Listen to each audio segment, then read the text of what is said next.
બનાસકાંઠા જિલ્લામાં અનેક એવી મહિલાઓ છે જે પોતાની હસ્તકલાથી અવનવી ચીજવસ્તુઓ બનાવી તેનું વેચાણ કરી આત્મનિર્ભર બની છે। ત્યારે પાલનપુરની મુકબધિર હેતલબેન મોઢ હસ્તકલાની અવનવી ડિઝાઇનવાળી 200 થી 300 પ્રકારની રાખડીઓ બનાવી તેનું વેચાણ કરી આત્મનિર્ભર બન્યા છે। બનાસકાંઠાના પાલનપુરમાં હનુમાન ટેકરી વિસ્તારમાં રહેતા હેતલબેન ભરતભાઈ મોઢ, તેની ઉંમર 41 વર્ષ છે। તેમણે ધોરણ 10 સુધી અભ્યાસ કર્યો છે।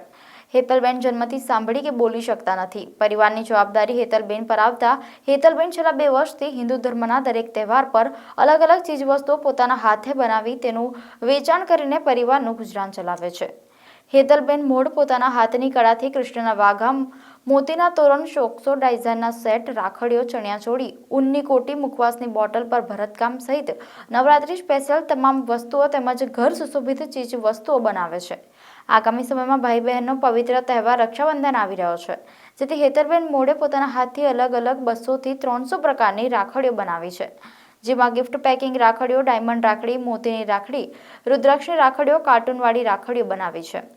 ઓનલાઈન ઓર્ડર પ્રમાણે હૈદરાબાદ, અમદાવાદ, વડોદરા તેમજ ગુજરાતના અનેક જિલ્લાઓમાં વેચાણ પણ કરે છે, તેમજ એક્ઝિબિશનમાં અને બજારમાં વેચાણ કરીને મહિને 10,000ની આવક મેળવી રહ્યા છે। સાથે સાથે 5 થી વધુ દિવ્યાંગ મહિલાઓને તાલીમ આપીને આત્મનિર્ભર બનાવવાનું પણ કાર્ય કરી રહ્યા છે। નમસ્કાર, હું છું જાગૃતિ મહેતા। વાત્સલ્ય સેવા ટ્રસ્ટ નામનું એક NGO ચલાવું છું। 2019માં શરૂઆત કરી હતી। ત્યારબાદ અલગ અલગ બહેનોને તાલીમ આપવામાં આવી હતી। ત્યારે અમારા ત્યાં વિવિધ પ્રકારની તાલીમો થાય છે, જેમ નાના છોતરા છે, મોતીના તોરણ બનાવવાના છે, કે અલગ અલગ પ્રકારની તાલીમો આપે છે। ત્યારબાદ તાલીમોમાં અમારે આ હેતલબેન મોદી છે, એમને અમારે ત્યાં તાલીમમાં આવતા હતા। એ બોલી નથી શકતા, સાંભળી નથી શકતા। ઇવન એમનો ફેમિલીમાં એમના હસબન્ડ નથી બોલી શકતા, સાંભળી નથી શકતા। એમના ભાઈ ભાભી ફક્ત એમનો પુત્ર એક બોલે છે, અને એમનું ગુજરાન ચલાવવા માટે એમણે મારા ત્યાં તાલીમ લીધા બાદ એમણે પોતાનું આ એક હીરા મોતી નામનું શોપ ચાલુ કરી છે હનુમાન ટેકરી પાસે। અને ત્યાં આગળ વિવિધ પ્રકારની રાખડીઓ, તોરણો અને અલગ અલગ પ્રકારની, જેમ તહેવાર આવે છે, દિવાળી આવે છે તો દિવાળીએ તોરણ બનાવે છે, કે આપણે અત્યારે ભાઈ બહેનનો તહેવાર આવે છે રક્ષાબંધનનો, તો એમને વિવિધ પ્રકારની રાખડીઓ છે, જે મોતીની રાખડીઓ છે, હીરા ડાયમંડની છે, પછી ગિફ્ટ પેકિંગ કર્યા છે એમને। ગિફ્ટ પેકિંગની અંદર એમાં વિવિધ પ્રકારનું પેકિંગ કર્યું છે, જેને બહારથી ટ્રાવેલ્સમાંથી ડાયરેક્ટ ભાઈને રાખડી બાંધવા જવી હોય તો ભાઈ ભાભીની રાખડી, ઇવન કંકુ ચોખા, ઇવન ચોકલેટ અને બધું એમ કરીને બોક્સ પેકિંગ બી કર્યું છે, ગિફ્ટ પેકિંગ તરીકે। અને અહીંયા આગળ એમણે અલગ અલગ ડાયમંડની રાખડીઓ બી બનાવી છે। 10 રૂપિયાથી લઈને 50 રૂપિયા સુધીની રાખડીઓ મળે છે અહીંયા આગળ।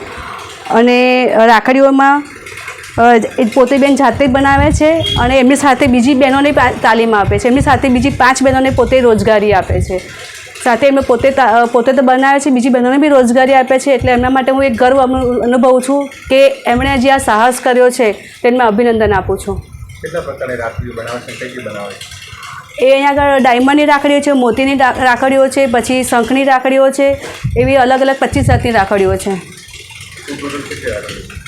ટોટલ એમને હમણાં અત્યારે એ લોકોએ 2000થી વધારે રાખડીઓ બનાવી છે। એ લોકો હોલસેલમાં બી હવે વેચવાનું ચાલુ છે। એ લોકો અમદાવાદ છે, હૈદરાબાદ છે, પછી ઓનલાઈન એ લોકો ઇન્સ્ટાગ્રામ પર એ લોકોનું હીરા મોતી નામનું ઇન્સ્ટાગ્રામ પેજ છે, એના પરથી બી એ લોકો સેલિંગ કરે છે।